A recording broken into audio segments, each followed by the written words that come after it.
History of European Theatre podcast, and thanks for joining me on this journey through millennia of theatrical history.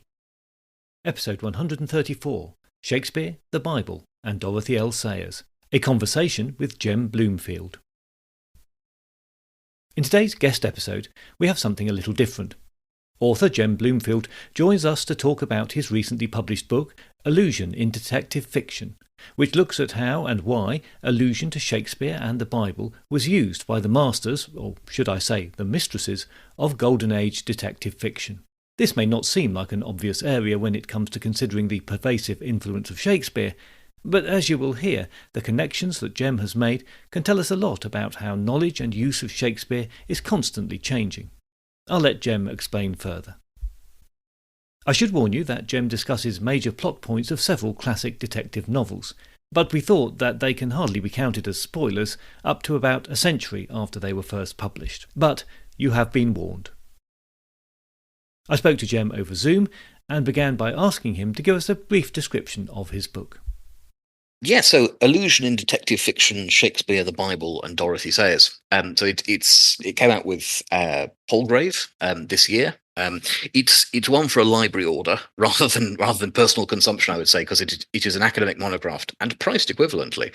But it's a study of allusion as a feature of detective fiction and in the Golden Age and after, and specifically of allusion to Shakespeare and the Bible to start up with. So I talk about the idea that the sense that there is this textual crisis that these sort of the early 20th century people suddenly found themselves having less secure faith in the text of Shakespeare and the Bible, specifically in the sense that these had been fixed landmarks for art and culture and now were becoming sort of unstable. And I suggest that the almost compulsive quoting of Shakespeare and the Bible in Golden Age detective fiction, certainly by a lot of authors, is an attempt to stabilize this, or a sort of subconscious cultural attempt to go, well, does it make sense? Let these crimes, these confusions, these sins, these secrets in English country houses, can they be explained via Shakespeare and the Bible? Does that matrix for understanding the world still make sense? In some cases, the answer is yes. Agatha Christie, particularly, tends to be a bit more secure and optimistic. Her though they don't solve the crime necessarily, her allusions often make sense. They map from the text onto the story she's describing. With someone like Sayers, it's often more knotty and more difficult. She seems more pessimistic or certainly more devious or complicated in the way that the meanings from the text refuse to map onto the worlds that they're being cited in, so to speak. Sometimes they do, and sometimes peace and tranquility is achieved. But it's more tricky with someone like Sayers. So I have this sense that allusion in detective fiction is not people trying to be pretentious and more clever than their readers, nor is it something that's been borrowed from literary fiction and sort of plugged into a genre where it doesn't really fit. I argue that actually this is a major part of the genre. It's part of the cultural work the genre was doing at the time. The detective novel is a novel of puzzle. It's a novel that tries to make sense of the world by retelling stories, by discovering what's actually been going on. And I think it makes sense for people to do that via references to Shakespeare and the Bible as a way of testing their worldview, of using these sort of master texts, these key texts that have been used to understand the world, to see if that still works. Then in the second part of the study, I get very interested in the way that Sayers is an exemplar of this. She's I think the most fascinating writer of the elusive detective novel, but she does it for a relatively short period. She comes into the genre in the late 20s. By the late 30s, she's left the genre after having written Gaudy Night, the novel that broke the genre. As one of my favourite novels ever, if probably actually my favourite novel. Let's be honest. It's to be the most perfect of the Golden Age novels, and fails in many ways at being a Golden Age novel, as many critics have pointed out. And it is obsessively elusive. It's got references to everything. It's dragging in all sorts of crazy 17th century poetry, and it wonders whether we can even interpret the Bible correctly. Having done that, she then leaves the genre. writing plays, she's writing books about Christian theology, she's then translating Dante, and she's left this incredibly provocative canon of novels, which are very allusive, sort of very original in the way they write detective fiction. And then other people start alluding to her. There's this fascinating thing that happens in the later, the mid and late 20th century, where Sayers, the elusive detective novelist par excellence, becomes the subject of allusion. People sort of model their style on her in a sense, in that they write very elusive novels, but they allude to Sayers. So there are loads of rewritings of Gaudy Night. There's a chapter called, in a rather weak pun, "Let's have 8 more Gaudy Nights." Oh, eight other Gaudy Nights. And I track the fact that there are 8 novels that I found that are in either allusions to, or in some cases wholesale rewritings of Gaudy Night. Christie goes through a Sayers phase where for about 5 years she rewrites a series of Sayers novels. People like Ruth Rendell and then Simon Brett and Reginald Hill. So allusion, I argue, is part of the identity of the Golden Age novel. It's one of its big traits. And then it becomes part of the internal operating of the genre through time. So people, in order to place themselves in the genre, allude to earlier detective fiction, particularly to Sayers, but often as a way of also distancing themselves, saying, I'm doing that, but I'm not like that novelist, or I don't live in that world.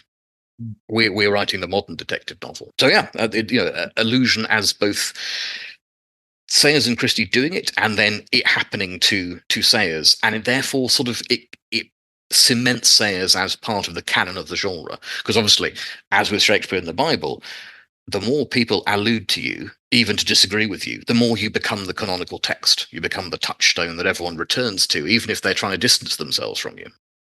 There are many aspects of art and literature, and for some of us in life generally, where we can see the influence and hear the influence of Shakespeare. But to pick the golden age of detective fiction might just not seem like an obvious choice of study. So what led you to that particular arm of Shakespeare study? Yes, it's not the most obvious option, as you say, when approaching it from the Shakespeare end. I actually approached it from the other end. It was more that I was reading detective fiction, and I've been a fan all my life, and I kept bumping up against Shakespeare references. So there were, myriad Shakespeare allusions or quotations or reworkings in people like Agatha Christie or Dorothy Sayers, particularly Nia Marsh. In fact, as you may know, Nia Marsh was awarded a damehood towards the latter part of her life. And she was awarded it not, as some people assume, because she's an incredibly famous detective novelist and sort of moved the genre forward, etc., but for her services to the New Zealand theatre. She was a big theatre impresario and a Shakespearean director, and very keen on Shakespearean theatre. There's an amazing photograph of her somewhere playing Hamlet, with sort of burnt cork moustache and artfully combed fringe, looking moodily across a cloak. So yeah, as you say, it's prevalent in a lot of the culture of English-speaking literature in the 19th and 20th century and onwards. But it's something that I kept coming across, and indeed my own experience of Shakespeare, I realised when working on the book, had sort of been mediated at times by detective fiction. I remember when I was first at secondary school, and we were set to write an essay on Twelfth Night. Fairly early on, I think, in the first term, and I sat down and produced however many slides it was, and got rather enthusiastic comments from my English teacher for my views on Twelfth Night, which on rereading it when it had come back from the teacher, I realised were not my views on Twelfth Night. They were, in fact, the views on Twelfth Night of Charles Paris, who, as you may know, is a detective character in novels by Simon Brett, who's a rather louche Shakespearean actor, played to perfection by Bill Nighy in the recent radio adaptations. And I realised that sort of what I thought about Twelfth Night, I'd actually imbibed from reading these extraordinary detective novels set sort of behind the scenes at a theatre. So yeah, it was both the pervasiveness of Shakespearean detective fiction and the sort of strange things that people seem to be doing with it. Because one of the things I noticed when I sort of started studying it from a scholarly point of view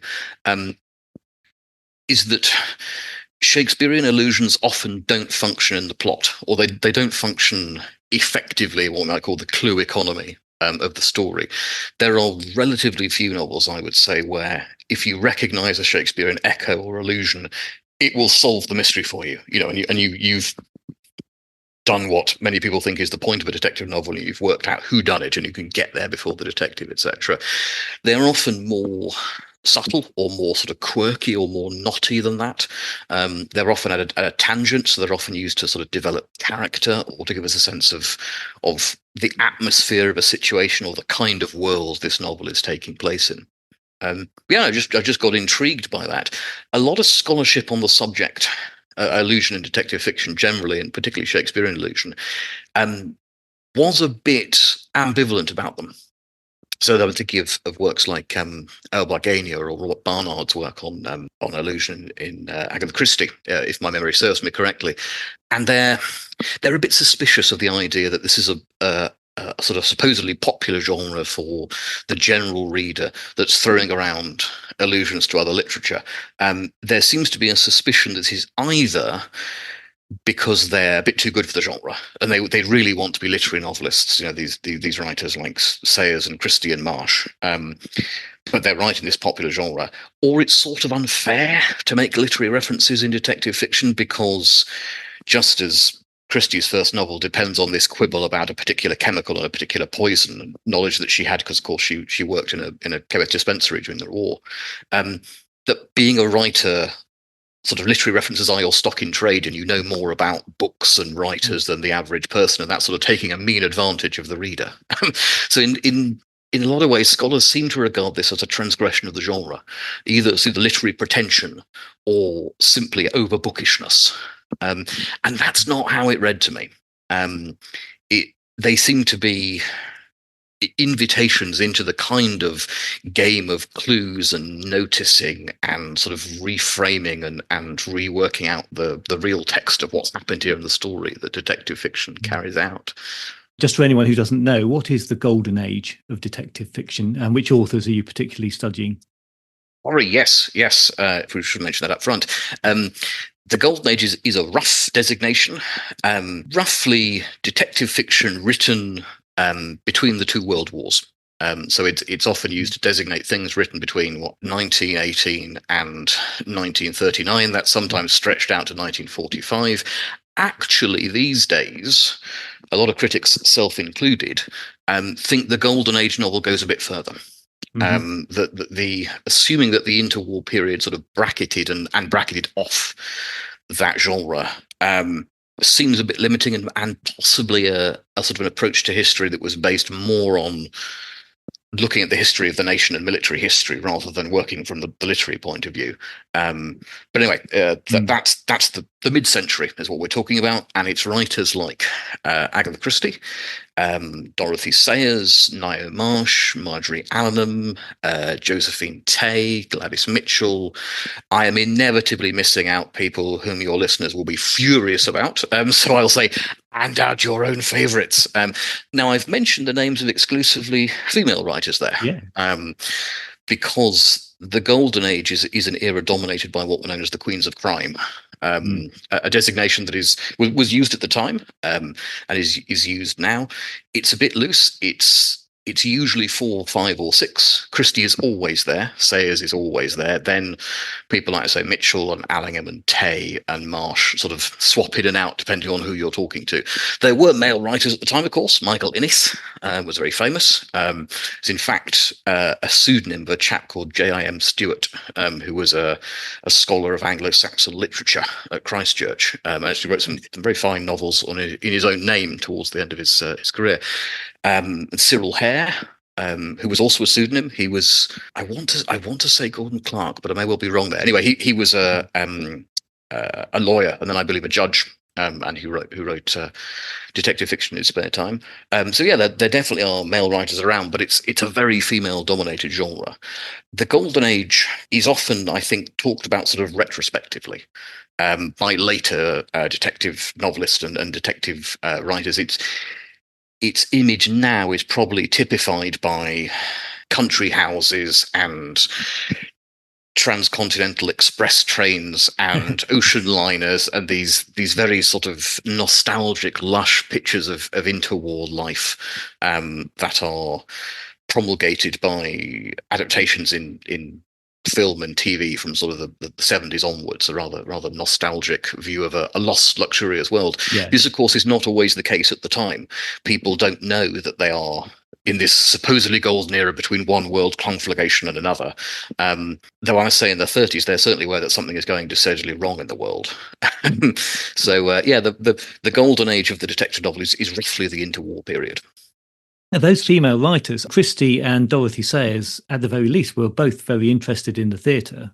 Dorothy Sayers wrote plays. Aside from detective fiction, I went to see one fairly recently. Absolutely, yeah. I mean, Christie writes several plays. Sayers, when she sort of gives up the detective novel with a certain flourish at the end of the 30s, is already, as you say, writing plays. Her last novel, Busman's Honeymoon, the last whimsy novel, was originally a play and then was sort of novelized. So she's already dabbling, and then she writes things like The Man Who Would Be King, The Zeal of Thy House. Yeah, as you say, they're definitely engaged with the theatre. They may not have wanted to appear bookish or overly aware of theatrical history, but they were in reality. Yeah, I mean, I think the idea that later scholars sort of see them as, or some later scholars see them as sort of trying to appear bookish, obscures the fact that a lot of this is fairly normal knowledge for people who are, writing and reading the novel in the interwar period. We might discuss this in a while, but the sheer sort of breadth of Shakespearean knowledge in the average writer, I think, is much greater in this period than it is now. It's also the case that when we say they're engaged with the theatre, they've got this knowledge of Shakespeare, which they've probably got at school, and there are a lot of Shakespearean productions. He's a staple of the theatre in this period, and the theatre itself, of course, is much more of a mass medium than it perhaps is now. In an era when there are cinemas, obviously, and there is the radio, the wireless, but having a work adapted into a stage play these days is probably the preserve of people who write rather literary-ish novels, that then get taken by some arty repertory theatre or get put onto the National. It's a natural part of what a thriller writer might hope to happen to their work in this period. The theatre is a major means for entertainment. It's not perhaps as exclusively self-consciously artistic as going to the theatre is in our culture. So yeah, they were engaged with the theatre both as a normal practice of sort of entertainment and cultural life, and as you say, that tradition of Shakespearean theatre. So a writer could expect their audience to actually grasp these allusions that they're making. And I think in your book you point out that's true for Shakespeare as it is for Bible references as well. Yeah, I think so. Situation. Absolutely, yeah. You say the book is called Allusion in Detective Fiction: Shakespeare, the Bible, and Dorothy Sayers. And like Shakespeare, when I was rereading these novels, biblical references just come flying out of them. I don't know whether they could assume that every reader would get every reference, but I think they definitely can assume that the general reader, the common reader, as Virginia Woolf called it, has got a greater acquaintance with Shakespeare and the Bible than I think, again, your average reader of the middlebrow or the literary novel now. And you could certainly, I think, have a greater sense that a relatively detailed knowledge of the Shakespearean text was not weird or unusual amongst your readership. So if the author isn't using it just to display their own erudition, and they're not using them, generally speaking, as plot points, the purpose is there because it's just part of normal literary life as far as they were concerned. Would you say? I think so. More to it? Yeah, I mean, I think there's a bit more to it when you dig into what they're doing with it. But I think it's certainly worth saying that yes, that these aren't people, to my mind, who are bored with writing the straightforward whodunit and think they'll dress it up with a few flowers of literary elegance plucked from the garden of Shakespeare. I think much more of it. If you simply look at the titles of novels that are published in the period, if you read newspapers from the period, you'll see many more quotations or allusions to Shakespeare simply in titles and things like that. They are definitely using it for particular things. So that once you start looking closely at this, there are some pretty remarkable examples. There's a moment at the beginning of Cat Among the Pigeons by Christie, where there are these two chaps, and they're definitely chaps. They were at public school together, and one of them is Prince Ali Yusuf, I think his name is, who's the ruler of this fictional sort of state in the Middle East, and with him is his school chum Bob, and there's a revolution happening in this state, and they're trying to escape, and Bob is trying to tell his friend, look, you've got to get out. We've got to get you out. There's no point staying and trying to fight. They'll get you. The revolution will get you. And he says, what was it that Shakespeare or one of those poetic fellows said about he who fights and runs away, living to fight another day? And of course, as Christie knows, and I think a fair few number of her readers would know, that's not a quotation from Shakespeare. It's a classical tag. I think it appears in Demosthenes somewhere. I didn't know. I had to look it up, but I did know it wasn't Shakespeare. And they take this plane out of Ramat, and indeed they get got in the end. And the scene changes to an office somewhere in the intelligence services. There's a character called Colonel Pikeaway, who says, this we've now got to deal with the fallout of this revolution. Still, we can't sit on the floor and tell sad stories of the fall of kings. We've got to get on with this operation, which is a Shakespearean reference, and a correct one. And I'm intrigued at that moment, the way, when it's a sort of a thriller setup, and Christie wrote both kinds of books. She wrote in her autobiography about how you sort of writing the exciting, loosely woven thriller is enjoyable, but there's a different pleasure and a different intricacy that comes from writing the well-written whodunit. That novel goes from being as you said, a sort of a loosely woven thriller into being a very precise whodunit that takes place within your classic setting, an English girls' school bounded by walls and bounded by gardens and things. And it struck me that the point at which a character correctly quotes Shakespeare is the point at which it becomes a whodunit. That when there's this chap who's a devil-may-care flying ace public school boy who perhaps didn't pay enough attention to his lessons, but is a jolly good sort and a good chap to have in a crisis, he's not accurately quoting Shakespeare, but the colonel of intelligence who's running the operation to sort out the mess that happened in that revolution is and can. And it just strikes me as a sort of generic marker. There are other moments when Christie sort of plays around with Shakespeare. Well, they happen all over her novels. Towards the end of her career, she writes, I've called it a loose trilogy. I'm sure other people would perhaps disagree with that, but from the point of view of Shakespeare, it's a loose trilogy of novels. By the Pricking of My Thumbs, obviously a Shakespeare quotation itself, The Pale Horse, a biblical quotation, and Nemesis. And in each of those novels, Macbeth is referred to. People think about productions of Macbeth. They attend productions of Macbeth. They argue about the particular meaning of specific lines in the play. And in each of those novels, a different character from Macbeth has done the crime, or a person in the novel who resembles one of the major characters of Macbeth. So in Nemesis, it's the three old women. They say the weird sisters, if you like, have committed the crime. In Pale Horse, there are three women who claim to be performing sort of black masses and satanic rites and be able to kill people with telekinesis, but in fact there is a man behind them who's directing all this, a sort of a megalomaniac little man who has this enormous will to power. He's the killer, and he to me looks like Macbeth.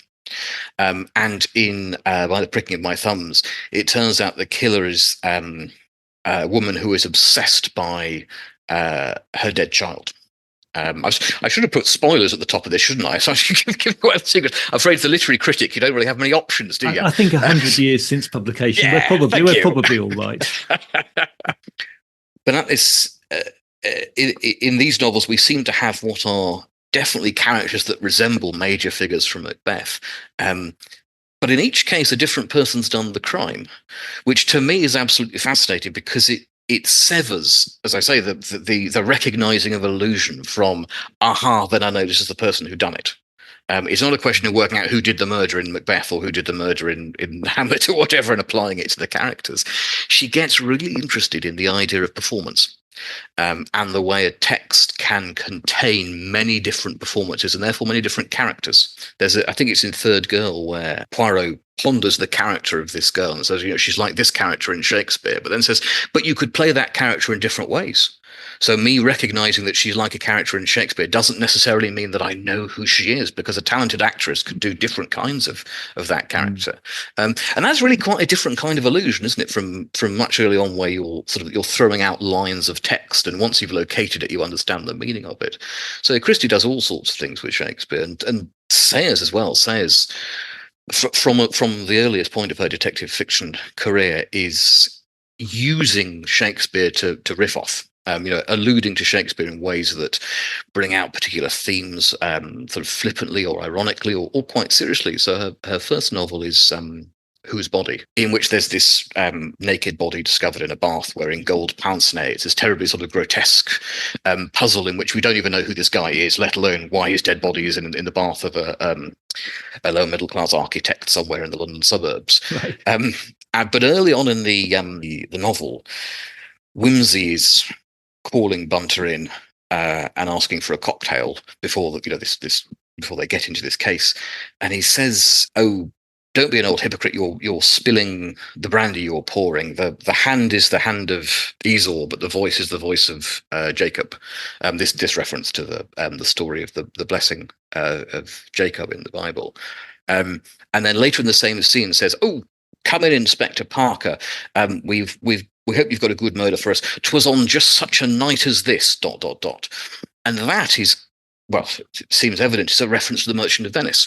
And from those two starting points, if you like, the novel weaves this extraordinary intertextuality about a guy who turns out to be a famous Jewish financier. This is about whose murder the case turns out to be, and there are little details all the way through the case that I don't think you'd necessarily notice or say, oh, that's a Shakespeare reference, if you hadn't noticed that early on she's had her character say, "Oh, 'twas on such a night as this that such and such." So this financier, they find his diary, and he says something about, "I bought a ring for my wife's birthday, and Freddie Arbuthnot came to tea and he wants to marry my daughter, but I think I will hold out and see whether he's a good enough man for my treasure." And there are two details, of course, in The Merchant of Venice, where Shylock hears that his daughter Jessica, who's run away, has exchanged a ring, an opal ring, for a monkey with a merchant, and he says, "I can't believe she gave away that ring. Leia gave it to me when I was a bachelor," and we assume that was his wife. Elsewhere he talks about his daughter and his ducats, and the plot has been reversed. So there's this very sort of worthy, virtuous Jewish financier in Sayers' novel who is giving his wife a ring, and who regards his daughter not as a sort of a monetary treasure, but as an emotional treasure that he won't part with unless he knows the guy's going to take care of her. And I say all sorts of details where you wouldn't read it and go, "Oh, that's a reference to a famous play by Shakespeare." But once you set up the framework, you start noticing these things all the way through. And she completely reverses what was seen as the sort of orthodox reading of the play at the time. In her novel, it's a story about this virtuous Jewish merchant who is hounded to death and murdered by this vengeful Gentile who thinks that this guy has sort of done him out of his rightful inheritance. So it sort of blends the story of Esau and Shylock together, and I say, and sort of turns it inside out. And that's, to me, that's fairly extraordinary. This is her first essay in the form, and she dives straight in with, right, let's take this story all about Jewish ethnicity and identity, and let's structure this via references to Genesis and The Merchant of Venice, and let's turn it inside out. So the plot means apparently the opposite to what we expected it to mean. I mean, there are some more flippant bits of Shakespearean reference. So in Murder Must Advertise, the detective Peter Wimsey has to go and work undercover as a copywriter, which is linked to Sayers' own biography, because she was a copywriter herself in an advertising firm. And there keep being these just very casual references to Hamlet. At some point, one of the characters says, "Oh, don't be so nosy about whatever everyone's getting paid. What's Hecuba's bank balance to you, or yours to Hecuba?" um, and then gradually, again, once you've noticed that, there are these little details. So he starts playing around on the parapet at the top of the building in London, because he's convinced that that was where the murderer sort of waited for his victim. So he's dancing around the battlements, and everyone says, "What's Mr. Breed doing up there?" Another character says, "Oh, I'm not sure. I think he's a bit mad. I think he's going a bit loopy up there on the battlements. He's a weird young man." And at the end, at the very end, they can't work out whether Hamlet says the world is stale, flat, and unprofitable, or flat, stale, and unprofitable. And it matters because the way the gang, because of course there's a gang in the novel, are smuggling drugs, is via a code that depends on the first letter of the headlines that one of the advertising agents is putting out. Right. So accurately quoting Hamlet becomes incredibly important because you're directing a shipment of cocaine from one part of London to another, whilst there's this guy running around the battlements, and everyone's going, "I think he's gone bonkers. I don't know what he's doing these days." Well, it's good to have some fun with these things, isn't it? Exactly, yes. It is interesting. I think you say it's extraordinary the way they turned around things, but these were people who, if my dates are right, they were born late Victorians. And yet they're writing in the period, as you say, in the 30s, where these catastrophic events are going on in the world, and war is looming and all of that. So perhaps it's not that surprising that they're seeing things in a different way than the Victorians who were read Shakespeare by their fathers as entertainment would. I think that makes a lot of sense. Yeah. One of the things that I explore in that study is this sense of what I've called a textual crisis, which is possibly a rather dramatic term, but the idea that Shakespeare and the Bible, which had been seen for some time as almost underwriting English language and literature, they'd become these sort of twin icons of English speaking and British culture by the end, as you say, of the Victorian period. And moving through the late Victorian into the 20th century, things start to come apart a bit. People are arguing about new manuscripts of the Bible, whether the translations are adequate, whether the Bible does in fact say what, and there's been arguments about that for centuries, but it becomes more present in public culture, the idea that the text itself of the Bible is fragmenting.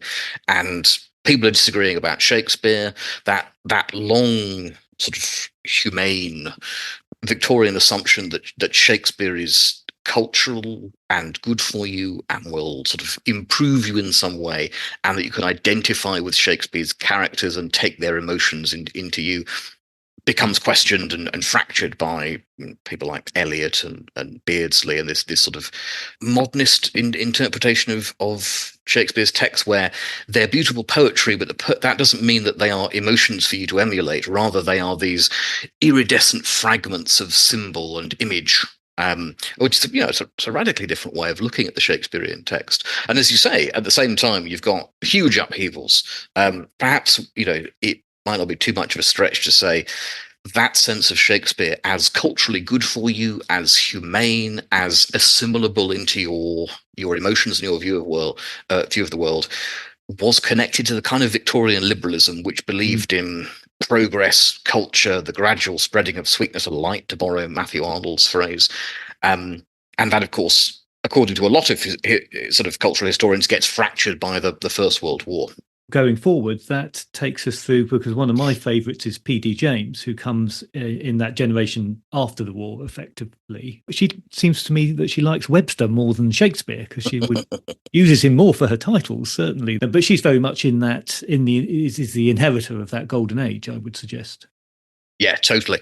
So I think it's Susan Rowland who has a really interesting approach or take on this, that the distinctive features or the distinctive tone of P.D. James and Ruth Rendell are because they're both writing the golden age detective novel in a society that is rapidly changing and has changed. And you can see this in Ruth Rendell's work, where she becomes much more consciously liberal. She writes, or she comes to write, what are clearly sort of issue novels. So she writes the novel about immigration, the novel about domestic violence, the novel about sort of the women's movement, the novel about environmentalism. And you can, if I list those, your Ruth Rendell fans can go, oh yes, that's that one, right. that's that one, that's that one. Yeah, there's nothing particularly wrong with that. But she's clearly, she picks on this place, Kings Markham, in the middle of England, and then introduces sort of the themes of modernity, if you like, or the differences to this place, and says, well, what does this tell us about human nature, and how would the people of a small town in England deal with these things, and how must the world change, etc. Whereas P.D. James almost I wouldn't say deliberately, but resolutely writes the Golden Age novel in a society where its assumptions and its attitude to the world don't really quite fit anymore. So I think that's one of the reasons why James's novels are often fascinatingly sort of, again, dark and knotty and even apocalyptic. So, Devices and Desires is a classic example. It's a line from the Book of Common Prayer, but it's a bleak joke because the device is a nuclear device. You don't get bleaker than that. Exactly, yeah. It's a novel about nuclear power and the twistedness of the human will. So she calls it Devices and Desires. Very, very good. But yeah, she's well into Webster, isn't she? So she cover her face. Indeed. Again, her first novel it's a hell of a calling card, isn't it? And it's also a novel about the impossibility of the world that the Golden Age depicts, because it's a novel in which the murder has been done, again, spoilers, in order to preserve this country house. And for a guy who's come back from the Second World War, doesn't even know whether he wants to be the chap who lives in the country anymore. And it picks up on Webster's plot and sort of works it all the way through. It's Skull Beneath the Skin, isn't it? Which is not a Webster quotation, but it's a quotation from a poem by Eliot about Webster. Oh, right, yes, I forgot that one. No, but you're right, because they actually perform they perform the Duchess of Malfi, I think, in that yes, novel. that's right. Yes. There's a hideous sequence where I think someone is killed by a marble sculpture of the arm of a baby, if memory serves. It gets very gruesome in a very Webster-ish sort of way. It does, yes. And I owe to Beatrice Groves, I think, the insight that, of course, modelling dead children and indeed severed hands is a big thing in the Duchess of Malfi. And that's part of the sort of the grotesque landscape of that play. And Webster is terribly appealing to Golden Age novelists and beyond. So Christie writes her Webster novel Sleeping Murder, in which, again, characters go to a production of the Duchess of Malfi, and it triggers all these repressed memories for a character about seeing her stepmother being murdered. And Ngaio Marsh has a novel called Singing in the Shrouds, which some of the plot resolves around people arguing about early modern drama, including Shakespeare and Webster and the literature of this period. And it becomes clear, if you look at that conversation closely, the serial killer on board the boat has given himself away by which plays he likes from early modern drama.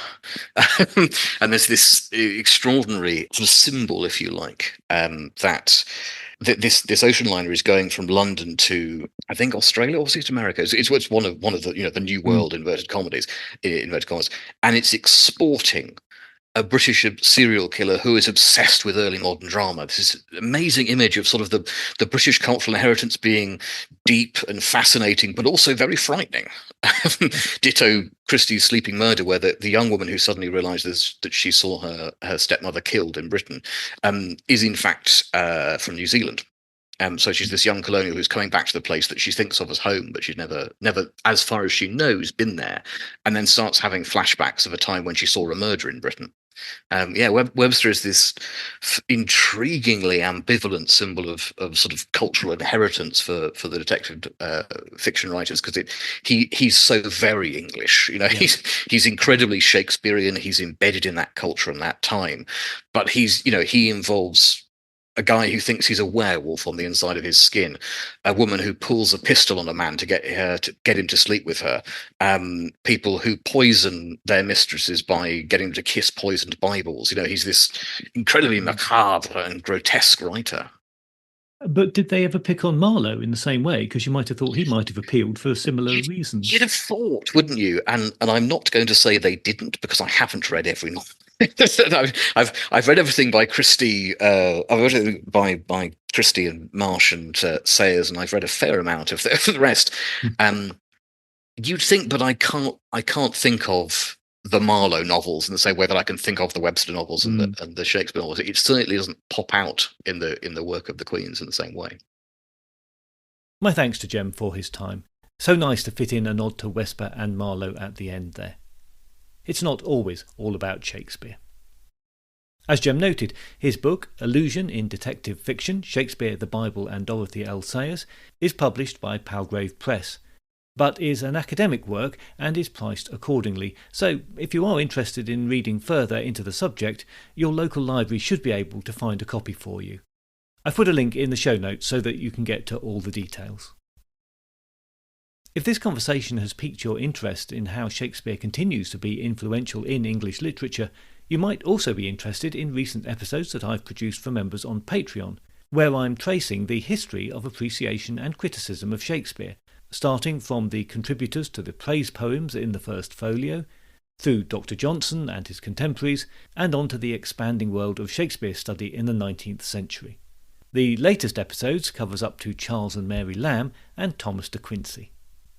You can access these and all the episodes on Patreon for a small monthly fee. To sign up, you can follow the link in the show notes or go to www.patreon.com/THOETP. Next time, it's back under the main timeline where we step into Shakespearean tragedy for the first time and the dark world of revenge tragedy and Titus Andronicus. In the meantime, please join the Facebook page or group or find the podcast on Instagram or X to keep up to date with new episodes and other theatre-related things. You can find details of ways to support the podcast at the New Look website, which is www.thehistoryofeuropeantheatre.com. That's also a great place to get in touch with me if you wish by using the contact form. I look forward to your company next time, but if you do have any comments or concerns in the meantime, you can also contact me by email at thoetp@gmail.com or via X at thoetp.